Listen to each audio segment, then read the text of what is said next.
सिंह एक बार फिर आप सभी के सामने हाजिर हूँ एक और नया वीडियो लेके। आज का जो टॉपिक है वो हम स्किन से रिलेटेड रख रहे हैं और स्किन के बारे में डिस्कस करेंगे कि ये सोराइसिस होता क्या है। सोराइसिस एक्चुअली में अगर आपको आइडेंटिफाई करना हो तो इसकी जो सिल्वरी वाइट इरप्शन होती है वो अलग से ही देख के पता चलती है कि ये डीजेनरेटिव चेंजेस स्केलिंग के रूप में उधड़ रही है स्किन के ऊपर से।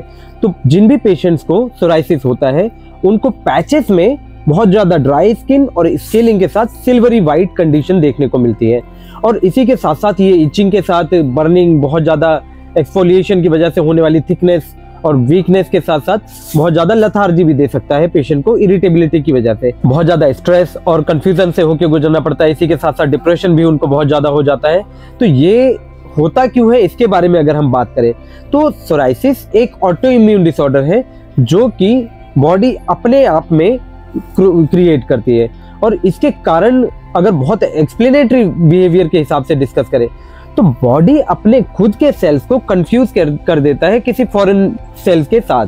तो यहाँ वो आइडेंटिफिकेशन की कमी के कारण अपने खुद के सेल्स को डिजेनरेट करना चालू कर देता है। सोराइसिस के आंकड़ों के बारे में बात करें तो ये हर साल 10 लाख लोगों को परेशान करता है और ये आंकड़े बहुत ही बड़े हैं क्योंकि ये सिम्टम्स बहुत ज़्यादा कॉमनली देखने को नहीं मिलते थे बहुत पहले से। अगर हम बात करें तो आजकल मैं अपने पेशेंट्स में देखता हूं कि वो इतने ज़्यादा इरिटेट हो जाते हैं इन सब सिम्टम्स से कि उनके रोज़मर्रा के जीवन पे भी असर पड़ने लगा है और उसी के साथ साथ वो अपने डेली लाइफ में ऑफिशियल जॉब्स भी मेंटेन करने में बड़े परेशान हो जाते हैं क्योंकि यहाँ उनकी पर्सनैलिटी के ऊपर और उनकी फिजिकल अपीयरेंस के ऊपर बहुत ज़्यादा असर पड़ता है।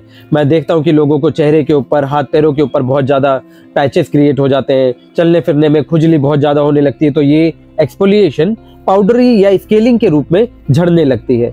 तो इस तरह के सिम्टम्स होते क्यों हैं, चलिए आगे जानते हैं इनके टाइप्स के बारे में और समझते हैं ये सिम्टम्स किस तरह से परेशान करते हैं। पहले टाइप के बारे में बात करें तो प्लाक सोराइसिस, इसमें स्केलिंग बहुत ज्यादा सिल्वरी और व्हाइट कलर की होती है और ये रेडनेस के साथ साथ बहुत ज्यादा थिक स्केलिंग के साथ देखी जा सकती है। कई बार इसमें स्केलिंग ग्रेइश कलर की भी होती है लेकिन इसमें इचिंग बहुत ज्यादा होती है और पेशेंट इरिटेशन की वजह से बहुत ज्यादा बर्निंग से भी होके गुजरता है। यहाँ हम दूसरे टाइप के बारे में बात करें तो गटेड सोराइसिस में बहुत छोटे छोटे और पिंक कलर के स्पॉट्स, लेकिन बहुत सारे स्पॉट्स देखने को मिलते हैं पेशेंट के शरीर पे। ये हाथों पे, पैरों पे, ट्रंक पे और शरीर के किसी ग्रोइन एरिया में भी ये देखे जा सकते हैं। पेशेंट कई बार इसको सर में, बालों के अंदर भी फील कर सकता है और इसी के साथ साथ ये कान के पीछे अगर हो तो स्किन फोल्ड्स को बहुत ज्यादा क्रैक्स के साथ ऊजिंग ऑफ डिस्चार्ज की तरफ भी ले जाता है। तीसरा टाइप यानी कि इन्वर्टेड सोराइसिस, ये इन्वर्स सोराइसिस स्किन के फोल्ड्स में होता है ज्यादातर, जैसे कांख में, स्किन में एक्सिलरी एरिया के अलावा एल्बो के आसपास का जो पॉप्लीटेल फोसा है या फिर बहुत ज्यादा नी के आसपास के एरियाज में पॉप्लीटेल फोसा में भी देखे जा सकते हैं। तो ये हर स्किन फोल्ड्स को अफेक्ट करता है और यहाँ पे भी हम बात वही करेंगे कि स्किन इतनी ज्यादा क्रैक हो जाती है कि उसकी वजह से बहुत ज्यादा बर्निंग और इचिंग, इरिटेशन और पेनफुल कंडीशन फील करनी पड़ती है पेशेंट को।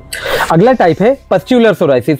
ये पस्ट्यूलर सोराइसिस नॉर्मल सोराइसिस से बहुत ज्यादा रेयर होते हैं लेकिन इस कंडीशन में स्पॉट्स तो रेड ही होते हैं लेकिन उसके आसपास बहुत ज्यादा व्हाइटिश पस्ट्यूल्स क्रिएट हो जाते हैं और ये पस्ट्यूल ग्लिस्टर्ड वाटरी फील्ड होते हैं और इसी के साथ साथ ये बहुत ज्यादा बर्निंग, इरिटेशन के साथ पेनफुल भी होते हैं। ये बहुत ज्यादा कॉमन नहीं है ट्रंक एरिया के आसपास, लेकिन एक्सट्रीमिटीज में यानी कि हाथों में और पैरों के आसपास ये देखने को बहुत कॉमनली मिल सकते हैं। इसके बाद हम बात करें तो नेल सोराइसिस अगला टाइप है। ये नेल सोराइसिस बहुत ज्यादा नेल डिस्कलरेशन के साथ साथ देखने को मिलेगा। पेशेंट के नेल्स कई बार अंदर से हॉलो हो जाते हैं और उनके अंदर इतनी थिक डिस्कलर्ड स्किन इकट्ठा हो जाती है कि वो डिकेड स्किन की वजह से भी नेल्स पेनफुल हो जाते हैं और यहाँ चुभन के साथ कई बार पेशेंट को बहुत ज्यादा जलन के साथ दर्द भी हो सकता है पानी के कांटेक्ट में आने से और बाकी कुछ धूल मट्टी की वजह से भी ये परेशानियां बढ़ सकती है। तो अगला टाइप जिसके बारे में हम बात कर रहे हैं एरिथ्रोडर्मिक सोराइसिस। तो ये भी बहुत मोस्ट कॉमन टाइप तो नहीं है लेकिन ये पूरे ही शरीर में पेशेंट के देखने को मिलेगा। ये फर्स्ट स्किन की लेयर यानी कि एपिडर्मिस पे सबसे ज्यादा इंटेंसली फैला हुआ देखा जा सकता है और बहुत ज्यादा पीलिंग ऑफ स्किन, बहुत ज्यादा पाउडर्ड स्किन इसी कंडीशन में देखी जाती है और इसी के साथ साथ रेडनेस, बर्निंग, इंटेंस इचिंग के साथ इंटेंस बर्निंग भी इसी कंडीशन में सबसे ज्यादा होती है। तो अच्छा है, ये बहुत कॉमन टाइप नहीं है, लोग बहुत ज़्यादा परेशान हो जाते हैं इस टाइप से। लेकिन मेडिसिन हम बात करें तो इसके लिए होम्योपैथी में बहुत अच्छा इलाज है। होम्योपैथी में बहुत अच्छी अच्छी दवाइयाँ जो आपकी इम्यूनिटी को स्किन की एलर्जी से उठा के काफ़ी ऊपर ले आती हैं और आपकी सेंसिटिविटीज को कंट्रोल करके आपकी कंडीशन को रिकवर करती है। तो इससे पहले हम बात करते हैं कि इसको डायग्नोस कैसे करना है और इसकी सेंसिटिविटीज कितनी ज़्यादा है, इसको आइडेंटिफाई कैसे करना है। इसके डायग्नोसिस के बारे में बात करें तो आप स्किन टेस्ट करवा के, यानी कि स्किन की बायोप्सी करवा के आइडेंटिफाई कर सकते हैं कि आपको सोराइसिस है या कोई और पेरिडर्मल डिसऑर्डर है। इसी के साथ साथ आप कुछ ब्लड टेस्ट भी करा सकते हैं, जैसे कि CBC या टोटल IgE का टेस्ट करा के भी हम इसकी सेंसिटिविटीज के बारे में आइडेंटिफिकेशन ले सकते हैं। और इससे आपको आइडेंटिफिकेशन में फायदा होगा कि आपको ये डिसऑर्डर कितना और परेशान कर सकता है। तो आगे बढ़ते हैं हम होम्योपैथिक मेडिसिन के बारे में। तो पहली दवाई जिसके बारे में हम बात कर रहे हैं तो वो है बैसिलिनम 6 पोटेंसी में।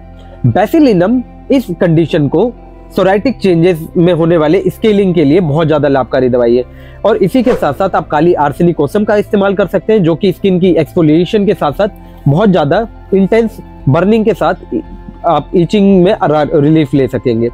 इसके साथ अगर हम बात करें कि आप और अगली कौन सी दवाई यूज़ कर सकते हैं तो गाइनोकार्डिया का मदर टिंचर भी सोराइसिस के लिए काफ़ी ज़्यादा लाभकारी पाया गया है। और इसी के साथ साथ इचिनेशिया एंगस्टिफोलिया, फाइटोलक्का बेरी क्यू का एप्लीकेशन आप कर सकते हैं और सल्फर क्यू भी आप लगाने में इस्तेमाल कर सकते हैं।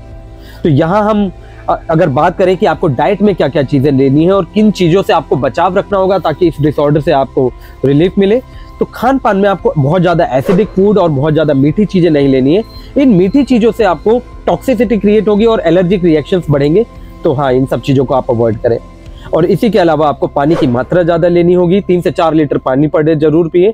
और खान पान में प्रोटीन के साथ साथ कैल्शियम बहुत ज़्यादा लेना होगा, क्योंकि सोराइसिस कैल्शियम डिजेनरेशन जरूर करता है। ये एक्सफोलिएशन के साथ साथ बहुत ज़्यादा प्रोटीन लॉस और कैल्शियम डिजेनरेशन करता है। तो खान पान में आपके बहुत अच्छी कैल्शियम डाइट जरूर होनी चाहिए।